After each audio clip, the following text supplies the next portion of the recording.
vez vamos a ver la unidad de enfermedades que se propagan por vía digestiva. Habíamos visto anteriormente aquellas enfermedades que se propagan por la vía aérea y que van a tener cierta tendencia de darse en las épocas de invierno. Estas enfermedades que se propagan por vía digestiva van a ser más, van a tener un poquito más de tendencia hacia las épocas de calor. Debemos nosotros definir qué es la diarrea.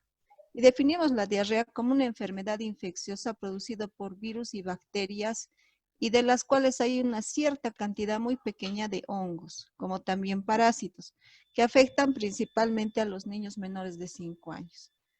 Mundialmente, las muertes infantiles anuales en el 70% va a ser por deshidratación, dándonos un total de 4.6 millones de muertes infantiles por este problema diarreico y por lo tanto es un problema que requiere vigilancia epidemiológica, ¿ya?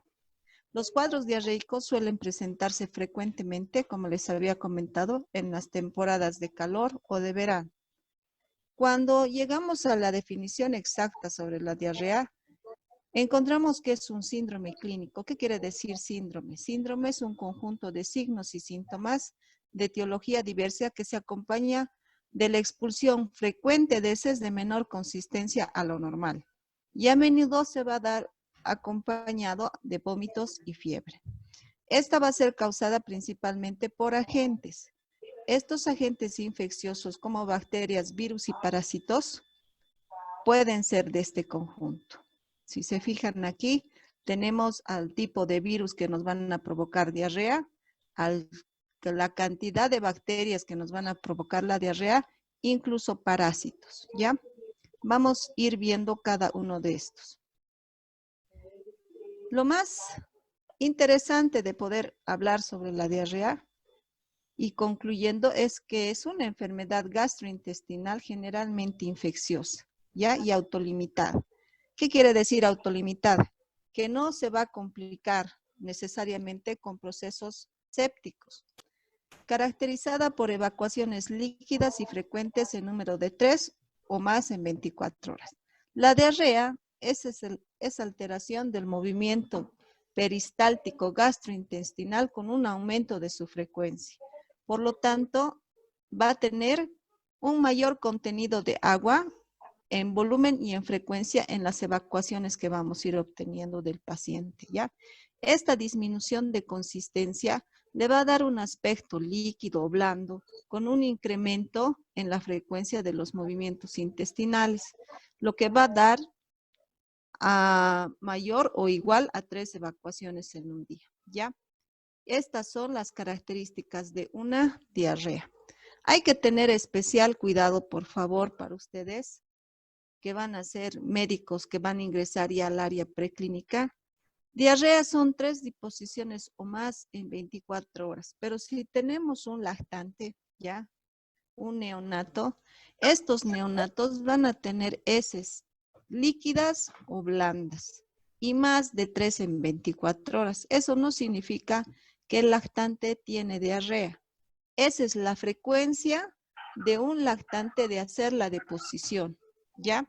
Pero cuando hablamos ya de un mayor de 6 meses de edad y en los niños, cuando hay deposiciones mayores de 3 veces al día y de consistencia líquida y asociadas a un síntoma más como dolor de estómago, cefalea, fiebre o vómitos, estamos hablando del cuadro sindrómico que es la diarrea.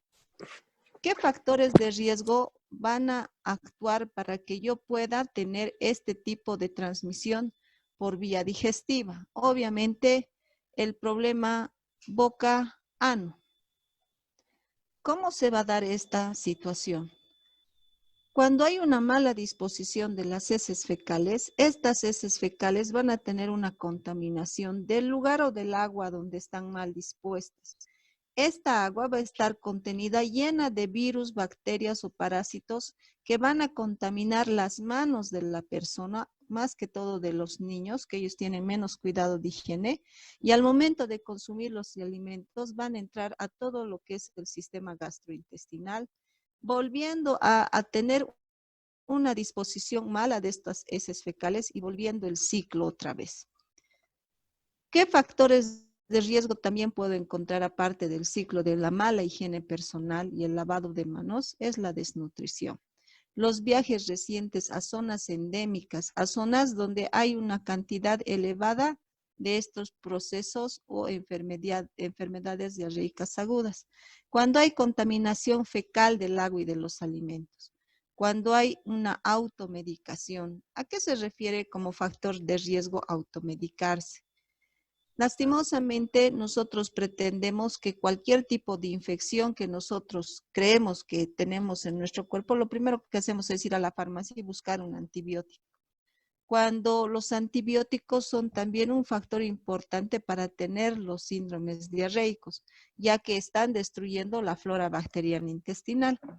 Ahora, va a haber antecedentes de ingesta de alimentos de procedencia marítima. ¿Qué quiere decir? Los mariscos, ¿no? Que están a veces contaminados. Carnes mal cocidas, exposición previa a antibióticos, residencia en instituciones psiquiátricas, asilos y hospitales. ¿A qué se refiere eso? Al hacinamiento, ¿ya? Dentro de los factores de riesgo y las causas, los agentes infecciosos que mayormente causan estas gastroenteritis o diarreas infecciosas va a tener en el 70 y el 80% una etiología viral. Aquí yo quiero, por favor, que ustedes encuentren un sentido de razonamiento lógico. Si en el 70-80% tienen una etiología viral, ¿por qué la mayoría de las personas y de algunos profesionales en salud van y hacen una prescripción antibiótico o terapia antibiótica? Si estamos diciendo que del 70 y el 80% estos van a ser de origen viral. Para combatir un virus no se necesita antibióticos, ¿ya? Lo único que tenemos que hacer es dar soporte, ¿ya? Ahora, ese 20 a 10% sí van a ser atribuidos a un problema bacteriano, ¿ya? Como ejemplo, el Escherichia coli. Todos estos microorganismos pueden estar presentes y contaminados en el agua y los alimentos, ¿ya? Por eso es que es muy importante desde la prevención primaria ver este aspecto, ¿no? La higiene, la adecuada eliminación de heces y de basura. Hay varios factores que se reconocen y que favorecen la persistencia de este cuadro diarreico en los niños. ¿Por qué hablamos siempre de los niños cuando hablamos de síndrome diarreico agudo? Porque son aquellos que no van a tener la suficiente educación en salud para saber que deben lavarse las manos constantemente antes de comer, después de ir al baño, antes de hacer alguna actividad. Dentro de los factores que se reconocen para favorecer la diarrea persistente, o sea que vaya continuando una y otra vez, es la desnutrición. Las evacuaciones o las heces con moco y sangre, el uso indiscriminado de los antibióticos, la frecuencia alta de evacuaciones, a veces van a dar hasta 10 por día, persistencia de esa deshidratación por 24 horas. Ahora, estos son los riesgos que me van a crear que este paciente nunca deje de tener diarrea, ¿ya? Y también va a haber varios factores que van a incrementar ese riesgo de deshidratación. Habíamos comentado al principio que este riesgo de deshidratación es el factor principal para que ese paciente tenga tasas de mortalidad alta. La causa más importante de muerte y de comorbilidades es la deshidratación en los niños, ¿ya? De manera similar, se reconoce que hay varios factores que incrementan el riesgo de deshidratación, entre los que incluye, y aquí va la pregunta, ¿no? Los niños menores de 1 año, particularmente los de 6 meses, ¿por qué creen ustedes que estos niños de 6 meses incrementan los factores de riesgo para tener diarrea? Ya empieza a llevar los objetos a la boca, ya está queriendo gatear, ya estamos empezando a tener que darle la comida, ¿no es cierto? Aparte de la lactancia materna. Entonces, se están incrementando los factores de riesgo para que este niño o nuestro paciente pediátrico tenga un síndrome diarreico agudo. Aquellos lactantes con bajo peso en el nacimiento incrementan ese riesgo. Niños de 5 evacuaciones en las últimas 24 horas incrementan este riesgo, ¿no? Niños con más de 5 evacuaciones, niños a los que no se les ha ofrecido líquidos o no han tolerado estos líquidos, igual van a incrementar los factores de riesgo. Lactantes que no han recibido lactancia materna incrementan y multiplican aún más el riesgo de muerte por deshidratación, ¿no? Y obviamente los niños con signos de desnutrición.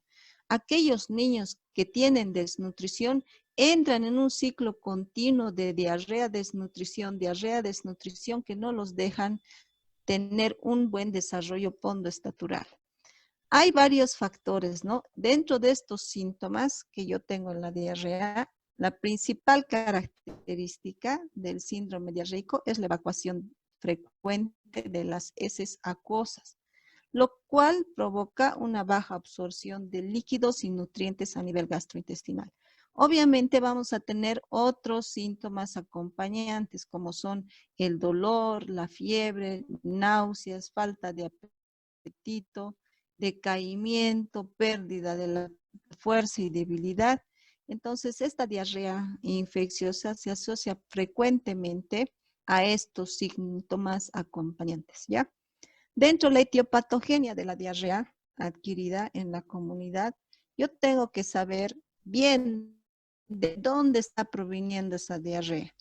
Es diferente la diarrea adquirida en la comunidad, la diarrea nosocomial, la diarrea persistente, ¿ya? Inclusive vamos a tener una diarrea inflamatoria y otra que no es inflamatoria. Veremos primero la diarrea adquirida en la comunidad. Va a ser esa diarrea que se ha adquirido en todo nuestro entorno social, ¿no es cierto? Posiblemente yo haya acudido a una transgresión alimentaria y alguno de estos alimentos haya estado contaminado con heces, ¿ya? O con algún virus o con algún parásito que me ha provocado la diarrea. ¿Cuáles son estos agentes etiológicos que provienen de la comunidad? Salmonella, Shigella, Campylobacter, Vibrio cholerae y los que van a incluir en el grupo de los virus Norwalk, ¿ya? Ahora, si nosotros vemos esas diarreas nosocomiales que se han adquirido en un hospital y que no ha sido de mi comunidad y que yo por alguna razón he entrado al hospital y los he adquirido ahí mismo, el agente etiológico que más se va a dar es el Clostridium difficile. Muy distinto al Cycloclostridium saprophyticus. El saprophyticus yo lo voy a tener como una diarrea persistente más de 14 días, ¿ya? ¿Por qué va a haber una diarrea de más de 14 días? Porque tal vez hemos fallado en el diagnóstico y en el tratamiento inicial de este síndrome diarreico. Lo habíamos visto como algo bacteriano y en realidad era un problema parasitario.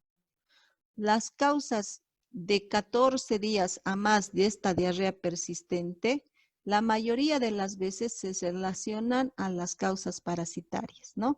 A la giardiasis intestinal, a la entamoeba histolítica, al Cyclosporidium saprophyticus, y son estos agentes que van a provocar esa diarrea persistente en nuestro paciente.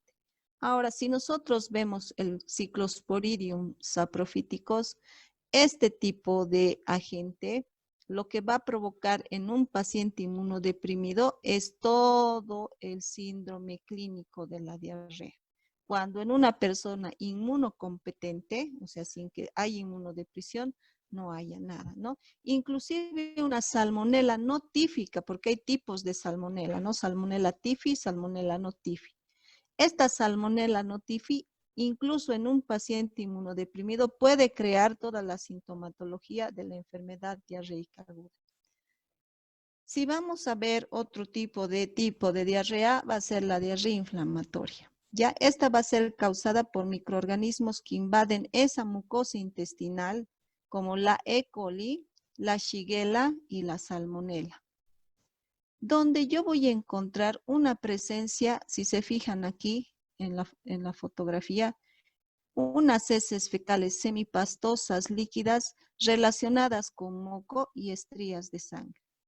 A este tipo de diarrea yo le voy a dar la presencia de moco y sangre que me sugiere de manera interesante que este es un tipo de diarrea inflamatoria. ¿Quiénes me van a provocar este tipo de diarrea inflamatoria? E. coli, Shigella y Salmonella. Esta se suele acompañar de un estado tóxico infeccioso manifestado mayormente por una fiebre de 38 grados, ¿ya? Podemos encontrar también taticardia, bradicardia, hipotensión arterial y sobre todo esto, ¿no? La deshidratación y el dolor abdominal. Hay también un grupo de diarrea no inflamatoria causadas por microorganismos productoras de toxinas, ¿ya? Pueden ser enterotoxinas o pueden ser neurotoxinas, ¿ya? Que van a hacer que haya un periodo de intoxicación alimentaria entre 4 y 8 horas, ¿ya? Mayormente estos cuadros de enterotoxinas se van a dar por el grupo de los rotavirus, ¿ya? Generalmente es autolimitado y tiene una duración solamente de 3 días. Otras causas de diarrea que no sean parasitarias, bacterianas, virales o algunos tipos de hongos, también puede ser la intolerancia a la lactosa. Es interesante ver cómo antes pensábamos que la leche que se dan a los niños de manera frecuente cuando son pequeños, en la falsa idea de que es algo nutritivo para los niños, ahora la ciencia nos va explicando y va poniendo en duda el uso de la leche de la vaca en los niños, ya en el estado de crecimiento. Resulta que la leche es excelente para un niño siempre y cuando provenga de la madre, ¿no? Y estamos hablando de la lactancia materna obligatoria hasta los 6 meses de edad y que se puede alargar hasta el año de edad. Esa leche del niño que adquiere de la madre no solamente es su medio de alimento, también es su medio inmunológico, ¿no? Que pasan los anticuerpos de la madre hacia el niño. Pero yo les pregunto, ¿la leche de vaca qué cosa nos puede proporcionar? Obviamente va a tener un componente de calcio, un componente grasoso y un componente proteico para la alimentación, pero lastimosamente la leche tiene la lactosa. Y nosotros, obviamente, porque no somos hijos de vaca, vamos a ser intolerantes a esta enzima porque nos falta la enzima que es la lactasa. Por lo tanto, yo voy a provocar intolerancia a la lactosa y lo que voy a tener en conjunto es un síndrome diarreico autolimitado. Otra causa de diarrea son los antibióticos, ¿ya? El uso de antibióticos va a hacer que la flora bacteriana saprofítica, ¿qué quiere decir? La flora que me ayuda, las bacterias que son buenas en mi sistema gastrointestinal, dejen de tener esa actividad multiplicadora en mi sistema gastrointestinal y ya no me ayudan a fermentar la comida.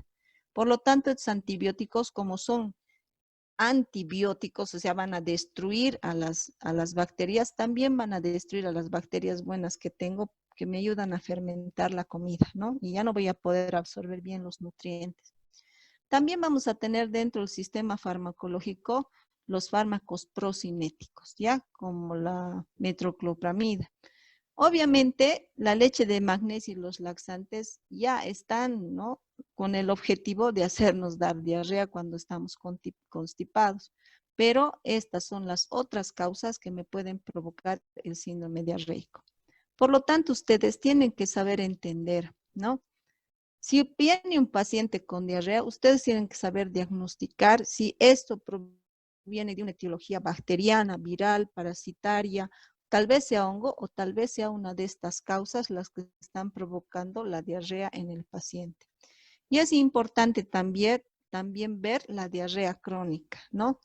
Esa diarrea que no tiene una explicación de ninguna etiología que hemos ido viendo y que tal vez estemos frente a un problema gastrointestinal delicado, inclusive podríamos pensar en cáncer. Dentro de la epidemiología debemos dar un énfasis a la prevención primaria y la promoción de la salud. Ya cuando uno trabaja la prevención primaria y ve un índice de hacinamiento elevado que se asocia a un mayor riesgo de diarrea aguda, obviamente porque hay hacinamiento, También debemos ver que el lavado de manos continuo es en el 80% una manera efectiva de disminuir este riesgo para tener diarrea. Y obviamente las medidas regulatorias, ¿no?, del procesamiento y manejo de los alimentos en los establecimientos públicos, en nuestro hogar y en los establecimientos privados, ¿no? Esa conducta, digamos, de comer en la calle, que es bien característico de los cochalos y de los bolivianos, ¿no? Y hace que haya este tipo de diarreas autolimitadas en la población.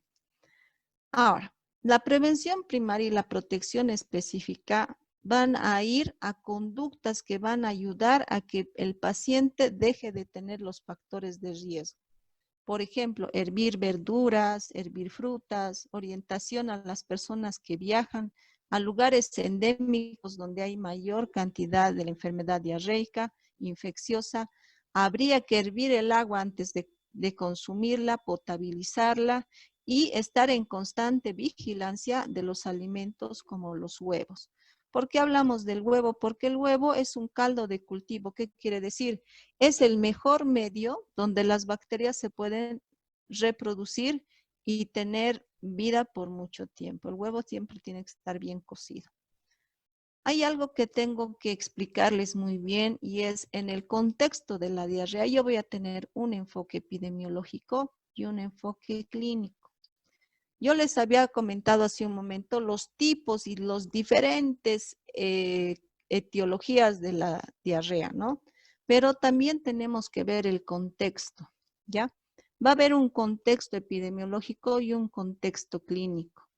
Si yo en el examen les pregunto cuál es el contexto epidemiológico de una historia clínica con respecto de la diarrea, ustedes tendrían que decirme que yo es necesario que yo sepa qué alimentos posiblemente hayan provocado ese síndrome diarreico. ¿Ha viajado el paciente? ¿En qué estación del año estamos en este momento, no? Si estamos entrando a tiempos de calor, de verano, primavera, entonces yo voy a tener unas tasas que se van a ir elevando en la incidencia de casos de enfermedad diarreica aguda. Y ahora en este momento estamos entrando al invierno, ¿no? Entonces los casos de diarrea van a bajar y los casos de infecciones respiratorias agudas van a subir. Ahora, tengo que preguntarme si ha habido un contacto con una fuente potencial de infección, ¿no? Estoy cerca de un basurero, he comido alguna comida que ha estado contaminada, de mala procedencia o de una dudosa procedencia.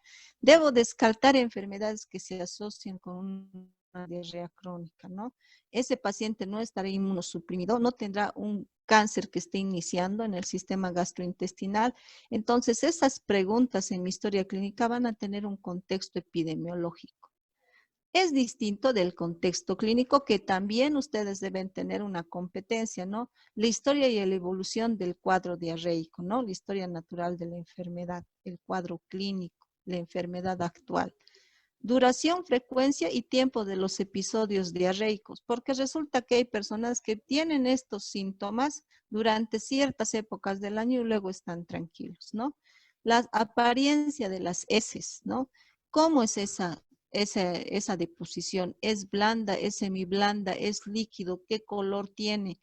¿Tiene moco? ¿Tiene sangre? Entonces, todas esas cosas ustedes deben preguntar al paciente. Esto, ¿no? La presencia del dolor abdominal, el vómito y el estado de deshidratación del paciente. Es lo más importante, la deshidratación. Tengo un paciente tengo un paciente pediátrico deshidratado, yo ya tengo que actuar de la manera más correcta posible. Ya los niños se deshidratan rápido. Yo tengo que hacer una evaluación clínica de este síndrome diarreico, ¿no? La evolución del cuadro que me revela datos que me orientan a una evaluación de esa diarrea que se está presentando y yo poder saber si este tiene un origen infeccioso o no infeccioso. Yo tengo que ubicarme en los porcentajes, ¿ya? El 85% de los casos va a tener una duración mayor a 24 horas. ¿Qué quiere decir eso? Las diarreas reales siempre van a durar más de un día. En el 90%, la diarrea aguda se va a presentar con 3 o más evacuaciones. En el 75% de los pacientes van a presentar una duración de la diarrea con un cuadro menor a 14 días.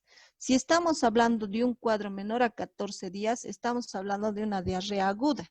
Si estamos hablando de un cuadro mayor a 14 días, estamos hablando de una diarrea crónica. En el 90% de los casos se presenta dolor abdominal. O sea, el dolor abdominal más la diarrea van de la mano. Cuando yo tengo que pensar diferente, cuando no hay dolor abdominal y no hay fiebre y yo tengo diarrea, es posible, ¿no?, que yo esté frente a un cuadro de cólera. La apariencia de las heces y las señales de moco y sangre nos va a indicar ya que ese padecimiento o esa diarrea va a estar relacionada a un origen infeccioso bacteriano. Lo que les iba diciendo, ¿no? Esa diarrea sin dolor abdominal ni fiebre nos debe hacer sospechar de un caso de cólera. Si estuviéramos frente a un caso de cólera, debemos hacer la denuncia epidemiológica en la ficha epidemiológica de manera obligatoria, porque es una enfermedad de denuncia. Estamos protegiendo la salud pública. En los casos de deshidratación severa en adultos mayores, a veces puede presentarse otros agentes etiológicos, ¿no? ¿Como cuáles? Escherichia coli, Shigella, Salmonella, ¿no? Las gastroenteritis que nosotros conocemos. Dentro del diagnóstico, yo debo ver que esa diarrea aguda se realiza el diagnóstico por una buena historia clínica. No es solamente escuchar al paciente y pensar que tiene una diarrea aguda o una diarrea crónica y darle un tratamiento antibiótico. Debemos hacer una buena historia clínica. El que hagan ustedes una buena historia clínica les va a dar un diagnóstico presuntivo más adecuado, ¿ya? El cambio de la consistencia de las evacuaciones se debe preguntar a la madre. El cambio en la frecuencia y número de evacuaciones, la presencia de la evacuación con moco y sangre. Este moco y sangre me va a dar una idea de que la diarrea es de tipo inflamatorio. Se considera que la diarrea habitualmente se resuelve entre el 5º y el 7º día, pero hay ocasiones en que este puede durar más de 14 días, ¿ya? Y el vómito usualmente dura de 1 a 2 días y la mayoría de las veces va a ceder al 3er día. En la gastroenteritis viral es distinto de una bacteriana. Es de corta duración y está asociada mayormente a mayor riesgo de vómito y deshidratación. O sea, son cuadros muchísimo más agresivos. Mientras que en la gastroenteritis bacteriana se va a asociar más frecuentemente al dolor abdominal grave y a veces con diarrea sanguinolenta. Los estudios del laboratorio que me van a permitir saber y confirmar ese diagnóstico presuntivo van a ser la investigación microbiológica, ¿no es cierto?, de esos estados de pacientes con deshidratación febril. Debo realizar estudios de la materia fecal, como ejemplo el coprocultivo, las pruebas serológicas, la leucocitosis en las pruebas sanguíneas y obviamente el examen general de orina me va a dar una orientación en los niños, ¿ya? A veces las infecciones urinarias vienen de la mano con síndromes diarreicos y en realidad el problema no estaba en el sistema gastrointestinal, sino en el sistema geniturinario. Es por eso que se debe hacer siempre un examen general de orina para descartar esa vía. Valorar la realización de una biometría hemática, ¿no?, y electrolitos. Deben pensar ustedes siempre en un tratamiento oportuno, ¿ya? Esa diarrea acuosa líquida con mayor frecuencia y abundancia en volumen de heces fecales me va a disminuir los electrolitos en el paciente. Con respecto a esto, el mejor tratamiento son las sales de rehidratación oral. La alimentación se debe continuar. Ustedes deben ser los primeros en enseñar a los pacientes en la prevención primaria de salud a que la alimentación debe ser la misma, pero con un poco de cuidado de que no estén asociados a lácteos o estén asociados a frituras. Esto es importante que ustedes conozcan. No he podido sacar una mejor fotografía, es de un texto, donde tienen que hacer un diagnóstico diferencial. Por ejemplo, si el patógeno es salmonela, hay una transmisión de esta salmonela de tipo fecal oral adquirida en la comunidad, ¿ya? Que es diferente de un Clostridium difficile que se va a adquirir en el hospital, ¿ya? Es de infección nosocomial y adquirida en la comunidad del Clostridium difficile, ¿ya? Y es diferente de la yardia, ¿no? La yarda va a estar asociada a este tipo de problemas de guarderías, ¿no? De lugares de hacinamiento. Ahora, la fiebre, el dolor abdominal, la sangre en las heces, el vómito y los problemas que yo pueda tener en las heces va a estar presente o ausente dependiendo la etiología que se está dando a ese síndrome diarreico, ¿ya? Ahora, yo tengo que saber muy bien y tener dominio en esta área preclínica en la que están ustedes. A mí no me interesa que ustedes dominen todavía la farmacología. No estamos en una materia donde yo tenga que tomarles un examen del agente etiológico y el fármaco correspondiente al agente etiológico. Esto es más o menos para que se den cuenta ustedes que dependiendo al agente etiológico se va a utilizar un tipo de antibiótico o un tipo de antiparasitario. ¿Qué es lo que yo quiero que aprendan bien? Y no deben olvidarse, el tratamiento no farmacológico, ¿no? Que consiste en la rehidratación y la dieta de este paciente que está con síndrome diarreico. Se debe hacer énfasis en la hidratación o la rehidratación oral con soluciones ricas en electrolitos. No es suficiente que la mamá piense que está hidratando al niño cuando le da agua, cuando le da un matecito, cuando le da un agua de arroz, porque posiblemente estos líquidos no tengan la cantidad suficiente de electrolitos, ¿no? Sodio, potasio, cloro, magnesio, bicarbonato. Debo tener especial atención a los signos de deshidratación en los niños y en las personas de edad avanzada. Cuando yo no puedo hacer la rehidratación oral, debo asistirme de una rehidratación endovenosa, ¿ya?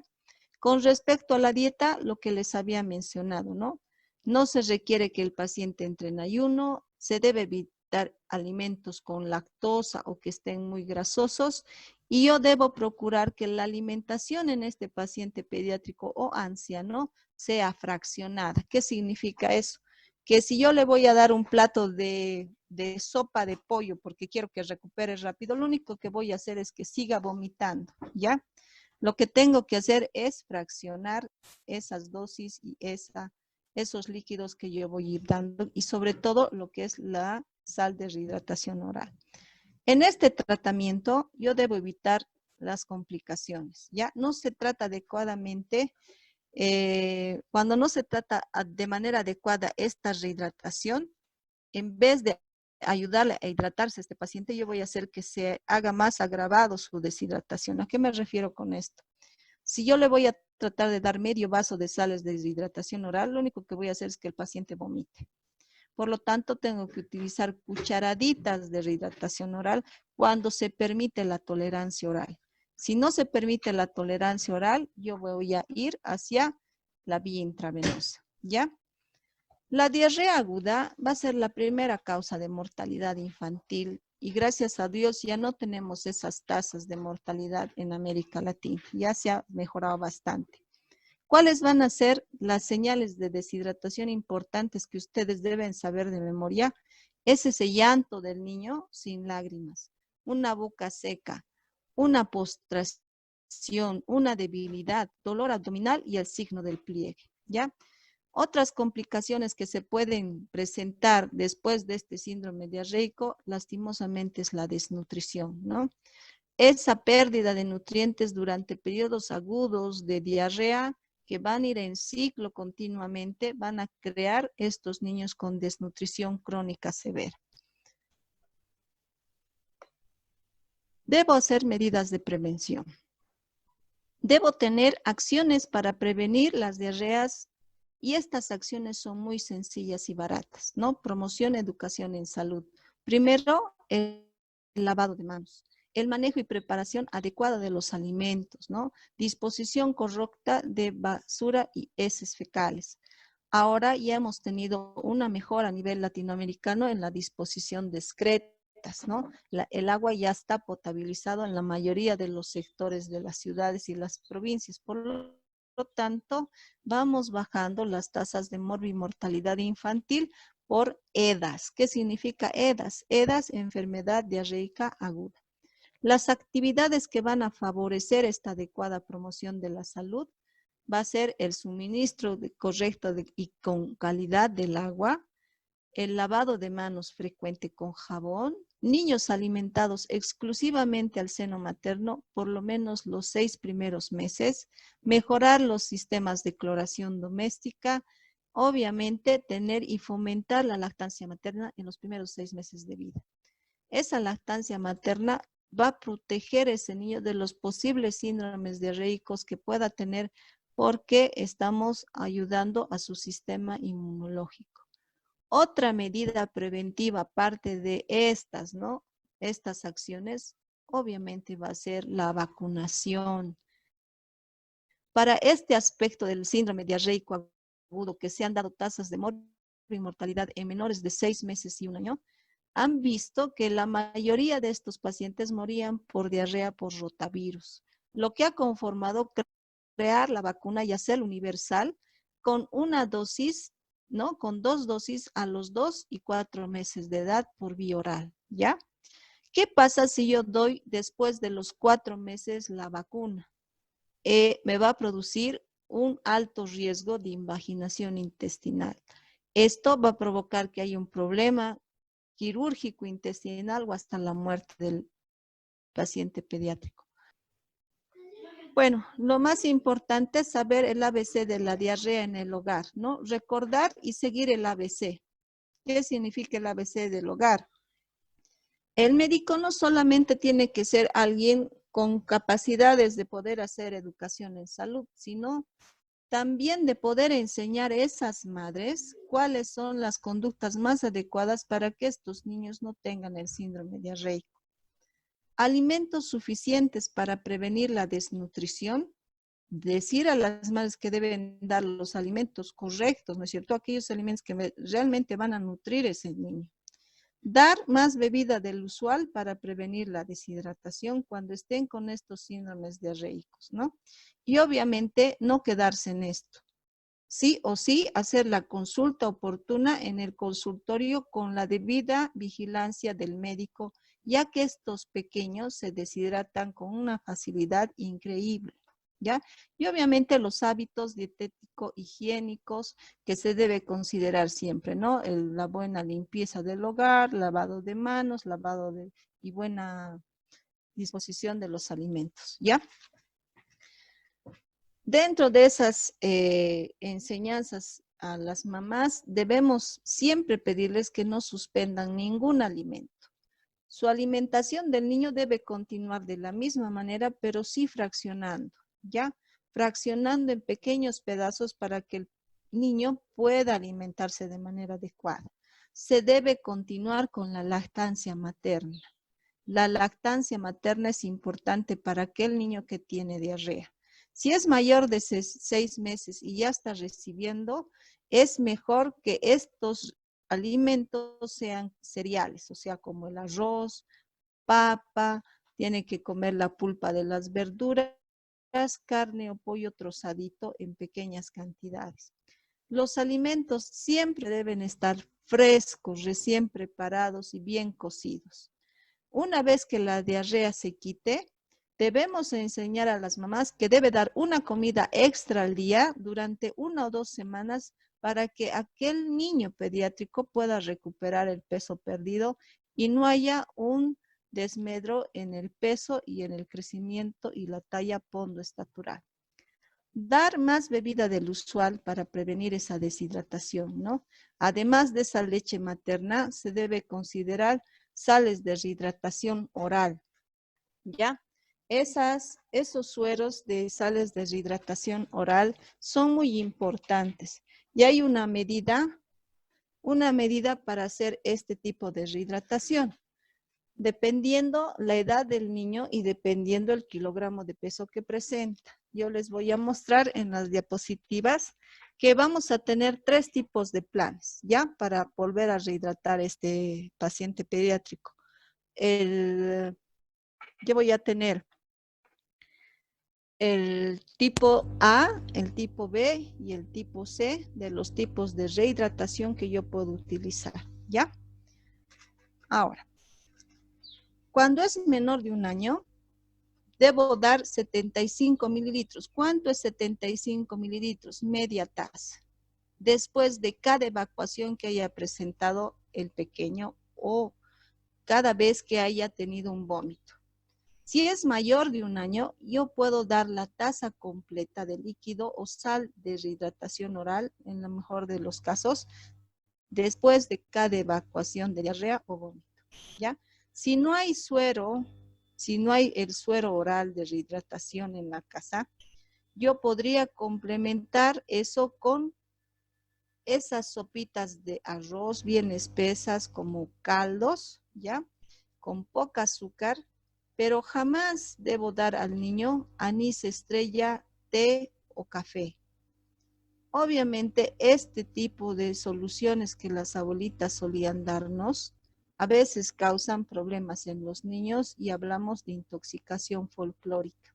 Se debe evitar bebidas muy dulces, no utilizar miel. Se debe evitar bebidas industrializadas como las gaseosas, ¿no es cierto? O el Gatorade que utilizan a veces, ¿no? Como bebidas deportivas. Pero ante la escasez, a veces se tiene que jugar esto para poder sustituir el suero de rehidratación oral, pero de manera inmediata, ¿no? Hasta que uno vaya al hospital. Obviamente es bien importante la consulta con el médico, ¿no? Para que nosotros podamos prever esos signos de alarma que me van a decir que ese paciente está realmente deshidratado. ¿Cuáles van a ser esos signos de alarma? Sed más de la que se tiene, ¿no? Cuando no come bien ni bebe normalmente, cuando tiene la boca seca, cuando llora y aunque llore no tiene lágrimas. Y lo que más me preocupa, cuando orina poco o deja de orinar, cuando hay más de 3 evacuaciones líquidas por hora, ya estamos hablando de pacientes que ya tienen signos de alarma, ¿no? O cuando presentan más de 3 vómitos en 1 hora, ¿no? Y lo peor que les puede pasar es, ¿no? Esas evacuaciones que asustan a las mamás que están relacionadas con sangre. ¿Cómo voy a afrontar ese tipo de paciente con signos de alarma? El 50% de estas enfermedades diarreicas agudas, como ya les he explicado, del 70 al 80% y a veces el 50% son producidas por virus. Para la recuperación no se necesita ningún tipo de antibiótico, solamente sales de rehidratación oral.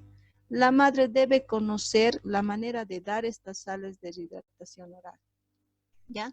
Y también debe conocer todos los adultos, porque también los adultos tienen estos síndromes diarreicos, ¿no? Ahora, cuando yo clasifico a las diarreas, la tengo que clasificar en acuosa, en disentérica y el de tipo cólera. Cuando hablamos de una diarrea acuosa, estamos hablando que esta diarrea es muchísimo más frecuente, ¿ya? ¿Qué quiere decir? La mayoría de las veces no tenemos una diarrea disentérica ni cólera. Tenemos una diarrea acuosa. ¿A qué se refiere con eso? Que las deposiciones van a ser líquidas y sin sangre. A veces se acompañan de vómito, fiebre y pérdida de apetito. Y generalmente se va a restituir la salud en 1 semana, máximo, ¿ya? Sí produce deshidratación, pero no se requiere un antibiótico, porque este de tipo acuoso está relacionado a etiología viral, es autolimitada, como una gripe. Otra cosa es la enfermedad diarreica aguda de tipo disentérico. ¿Qué significa disentérico? Significa que yo voy a tener una diarrea con sangre que va a ser de menos frecuencia y que se acompaña de fiebre y malestar general. La atención se debe realizar con un médico en un establecimiento de salud cercano porque requiere de tratamiento farmacológico y antibióticos, ¿ya? Y no es cualquier antibiótico, ya les he mostrado la clasificación. Debo saber qué tipo de bacteria es para poder dar el antibiótico correcto y si es un parásito, dar un antiparasitario correcto. Si es de tipo cólera, esta ya va a ser una enfermedad diarreica aguda muy severa, causándome una deshidratación a tal grado que me va a provocar shock, ¿no? Una deshidratación grave. Requiere de un tratamiento rápido en un servicio de salud y con denuncia epidemiológica inmediata, ¿no? Y hay que notificar estos casos que han sido confirmados a la vigilancia epidemiológica, ¿no? Porque el cólera es una enfermedad que ya hemos erradicado en el mundo. Hay muy poco sobre cólera. Entonces, ¿qué es lo que me provoca las tasas de morbimortalidad importantes para que esta sea una enfermedad de vigilancia epidemiológica? Antes que exista la vacuna, el rotavirus hacía estragos en el mundo, ¿no? En las épocas de otoño-invierno, en Europa y en las épocas de calor en Latinoamérica y África hacían que estas tasas de mortalidad lleguen al 95% en niños de 3 a 5 años infectados por rotavirus y provocaban más de 100.000 muertes al año por el problema del rotavirus. Una vez que ya hemos instaurado la vacunación por el rotavirus, ya no tenemos estas tasas de morbimortalidad, pero sí nos ha quedado las tasas de, no de morbimortalidad, sino las tasas de la diarrea del viajero, ¿no? Que son autolimitadas y que mayormente se daba en el continente asiático, africano y americano, ¿no? Entonces, estos problemas de tasas de morbimortalidad las hemos podido controlar ahora, pero nos ha quedado estas diarreas del viajero. Si hablamos en el contexto nacional del país de Bolivia, quien nos va a dar datos sobre los casos de diarrea que yo he podido obtener en el SNIS, del último que ha salido así del 2018, vamos a ver una tabla que es esta, ¿no? La tabla epidemiológica de casos. Y cuando vemos estas enfermedades de vigilancia epidemiológica, encontramos al cólera. Y el cólera tiene 0 casos y 0 de acumulados. Y es interesante poder ver como una manera de comparación estas enfermedades transmitidas por alimentos, ¿no? Que ha dado un 83 casos en 2018, ¿no? Y que se han ido acumulando hasta 1.085 casos. Entonces, aún nos queda mucho por hacer en lo que es la prevención primaria y educación en salud. Esto es mi corredor endémico. Ya estos son los cifras que yo he ido teniendo a lo largo de los años de enfermedades diarreicas agudas. Los casos no han sido lo suficientemente frecuentes para que por lo menos haya sobrepasado la línea de tranquilidad que tenemos en el corredor endémico, ¿no? No hay ni siquiera una alerta. Entonces, estamos por muy debajo de algún problema epidemiológico con respecto de las enfermedades diarreicas agudas. En relación a la Organización Mundial de la Salud, estima más o menos que de los episodios de diarrea en menores de 5 años, en países en desarrollo, por ejemplo, África, América Latina, hay 4 millones de muertes relacionadas al EDAS, pero mayormente por la complicación del EDAS, ¿no? Que es la deshidratación. ¿Cómo se clasifica la diarrea? Ya hemos hablado, ¿no? Por el tiempo de duración, menor a 14 días es aguda, mayor a 14 días va a ser persistente. Ahora, por las características que me está ofreciendo esa diarrea o me está dando a conocer esa diarrea, esta puede ser acuosa. Como ya les he explicado, mayormente es viral. O puede ser una diarrea disentérica donde va a estar relacionada a las bacterias Shigella, Salmonella y E. coli. Ahora, ¿cuál va a ser el mecanismo productor de las heces líquidas que me presenta el paciente con síndrome diarreico? Va a ser provocado por un desequilibrio entre la secreción y absorción de líquidos del intestino, lo que va a provocar un aumento del tránsito intestinal, ¿no? Obviamente va a ser de causa viral, bacteriana, tóxica, inflamatoria, neurogénica, hormonal, irritativa o degenerativa. Cuando yo hablo de rotavirus, estoy hablando, obviamente, no va a afectar esto a una persona adulta, va a afectar a aquellos pacientes pediátricos de 6 a 24 meses. Por eso que la vacuna se da a los 2 y 4 meses para tenerlos preparados a los 6 meses ya inmunizados. ¿Cómo va a actuar este rotavirus? Va a actuar en el duodeno, invadiendo la mucosa intestinal, replicándose y provocando una inflamación con un efecto citopático, ¿no? Con infiltración y aplanamiento de los enterocitos, vellosidades y cilios, y van a provocar intolerancia transitoria a la lactosa. Dentro de las enterobacterias a la diarrea tenemos a Lecherichia coli, a la Salmonella y a la Shigella.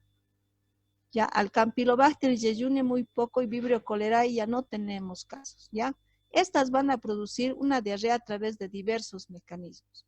Uno de ellos es la liberación de enterotoxinas, otro la enteroinvasión y otro la proliferación intracelular previa invasión de la mucosa, ¿no? Con aparición de sangre en la evacuación, porque me van a poder dar como una complicación extra la shigellosis, una sepsis. ¿Por qué? Porque estas bacterias que están en el sistema gastrointestinal van a pasar hacia la circulación sanguínea.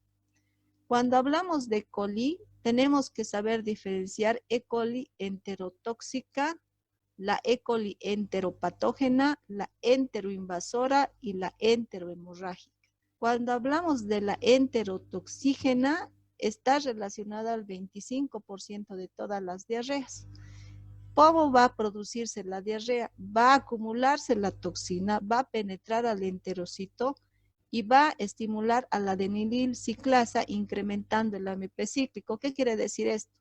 Que va a haber un proceso bioquímico que va a afectar el efecto secretor del paso del agua y electrolitos, inhibiendo la absorción de esta y de los electrolitos como sodio, bicarbonato, cloro y potasio a través de las vellosidades.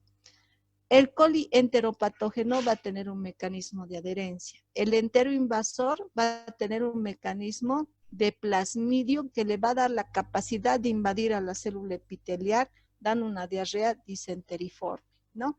Y el E. coli enterohemorrágica va a estar relacionada a una toxina vera. Eso con relación a las E. colis. ¿Qué podemos hablar de las shigellas? Las shigellas igual se van a clasificar como la Shigella dysenteriae, la Flexneri, la Boyd y la Sonei. La disenteriae es el más virulento. Ya sabemos que virulento significa que va a ser con casos de letalidad, ¿no? Y el más raro. ¿Cómo van a producirse estas infecciones por Shigella? Se va a implantar en la mucosa intestinal, se va a multiplicar, va a provocar inflamación, invasión, y lo que va a hacer la Shigella es destruir la célula, ¿no? Gastrointestinal, el enterocito, ocasionando la famosa disentería, ¿no? Dentro de otras etiologías para la diarrea, yo voy a tener a la Salmonella typhi, a la Yersinia enterocolítica, al Staphylococcus aureus, al Vibrio parhemophilicus y al Clostridium difficile, que les había comentado que era de adquisición nosocomial. No solamente las bacterias me van a provocar diarrea, también yo voy a tener un grupo de parásitos, ¿no es cierto? Es protozoarios, ¿no? Que me van a provocar una diarrea sanguinolenta como la entamoeba histolítica o una diarrea prolongada, o sea, mayor a 14 días que me provoca la Giardia lamblia. El mecanismo de producción de este tipo de diarreas es por enteroinvasión, donde el daño más grave va a ser de carácter nutricional. ¿Qué quiere decir? Que yo no voy a poder absorber bien los nutrientes de los alimentos que me están dando. ¿Cuál es el mecanismo de transmisión clásico? de todas las diarreas es el ciclo ano-boca, ¿no? Lo que les había explicado. Entendido como la salida del agente infecciosa por la materia fecal y su ingestión y otra vez circulación por el sistema gastrointestinal. Otro mecanismo de transmisión frecuente es la ingestión de alimentos contaminados, ¿no? Como agua, bebidas, hielo y sometidas que no han sido sometidas a un proceso de pasteurización. ¿Qué factores de riesgo yo voy a tener en este síndrome diarreico, ¿no? Un círculo vicioso, diarrea, desnutrición, diarrea, desnutrición, diarrea, desnutrición, que va a provocar en el niño tarde o temprano una desnutrición crónica severa, disminución de la talla, peso y del crecimiento pondoestatural. Obviamente va a haber enfermedades como este sistema inmunológico por desnutrición va a estar disminuido, entonces van a haber enfermedades concomitantes que van a provocar mayor problema en el paciente, ¿no? Falta de educación, ignorancia, problemas económicos, limitaciones, siempre van a existir en el síndrome diarreico. ¿Qué tengo que hacer en el tratamiento? Hacerlo el tratamiento de soporte sintomático, ¿no? Si vomita, le debo de dar ingesta de pequeños volúmenes de líquido. Si es un tratamiento etiológico donde hay bacterias, tengo que dar mi antimicrobiano para el tipo de bacteria que he encontrado, o el antiparasitario o el antifúngico que me va a servir, y tengo que evaluar siempre el estado de la hidratación. ¿Cómo voy a evaluar el estado de la hidratación del paciente? Mediante signos. Puedo saber, si está bien hidratado, deshidratado o que tiene choque hipovolémico. Yo voy a observar esto por las características que me presenta el paciente, ¿no? ¿Tiene sed? ¿Cuál es su estado general? ¿Cómo están sus ojos? ¿Cómo está su respiración? ¿Cómo está el llenado capilar? Y si es lactante, ¿cómo está esa fontanela? Entonces yo voy a ir aumentando, viendo estos requisitos y lo voy a clasificar bien hidratado, deshidratado o choquivolémico. Si está bien hidratado, yo voy a utilizar el plan A. Si está deshidratado, con 2 o más signos, voy a utilizar el plan B. Y si está con choque hipovolémico, voy a utilizar el plan C. ¿Qué son estos planes? Estos planes van a ir relacionados a estos signos de deshidratación que les acabo de mencionar, ¿no? La boca seca, el llanto sin lágrimas, el pliegue cutáneo, y aquí van a observar de manera más efectiva el pliegue cutáneo. ¿No? Se pellizca con suavidad una porción de la piel y se toma un pliegue. Si se deshace con lentitud más de 2 segundos, este paciente está totalmente deshidratado, ¿ya? Y este signo es el que se debe buscar en la piel del abdomen o en el dorso de la mano. Obviamente el signo del llenado capilar, el pulso radial, la presión arterial también me van a ayudar a hacer el diagnóstico diferencial para saber en qué estado está mi paciente. La orina, ya debemos valorar la cantidad de orina que está eliminando el paciente, preguntar a la mamá, preguntar al papá si ha orinado, si lo ha visto orinar a su hijo y desde cuándo no está orinando y si acaso hubiera la pérdida de la orina. Eso me da signos de deshidratación severa, ¿ya? El estado de hidratación casi nunca cuenta con peso previo reciente. ¿Qué quiere decir eso? Ni bien tengan al paciente con problemas de diarrea, lo tienen que pesar, ¿ya? Ahora, la terapia de rehidratación oral del plan A, plan B y plan C ha sido ya el descubrimiento médico más importante del siglo porque ha salvado bastantes vidas. ¿En qué consiste el plan A, el plan B y el plan C? El plan A va a relacionarse a que yo voy a aumentar la cantidad de líquidos que se va a dar en este paciente con síndrome diarreico. El plan B va a ser la rehidratación por vía oral, obviamente de 100 ml kilogramo de peso en las primeras 4 horas, para continuar con 25 ml kilogramo de peso hora a tolerancia. Eso significa ad libitum, ¿ya? Lentamente con cucharaditas y como les había explicado, ¿no? La media taza o la taza entera. Si no hay signos de deshidratación, debo usar el plan A. Si continúa la deshidratación, debo repetir por una segunda vez el plan B. Si empeora con el plan B, recién yo me voy al plan C, que es una rehidratación intravenosa, ¿no? Utilizando soluciones fisiológicas o Harman de 50 ml por kilogramo de peso en 1 hora y 25 las siguientes 2 horas restantes, ¿ya? Y si el paciente reacciona bien, yo retiro la venoclisis, si no, se queda internado hasta restituir su tolerancia por la vía oral. Este es un flujograma del protocolo de cómo se debe actuar en un problema de deshidratación oral, que se los dejo para que tengan un conocimiento general. En síntesis, quedamos en que la diarrea puede ser aguda cuando es menor a 14 días, persistente mayor a 14 días, disentérica cuando hay moco y sangre visible en las heces, prolongada cuando va a ser mayor a 4 semanas, y en estas mayor a 4 semanas ya no tiene nada que ver con parásitos, virus, ni hongos, ni bacterias. Ya estamos hablando de problemas gastrointestinales mayores, ¿no? Alto gasto, ¿qué quiere decir? Mayor a 10 deposiciones líquidas en 24 horas. Invasiva, cuando está asociada a fiebre, dolor abdominal y generalmente sangre macro o microscópica en heces.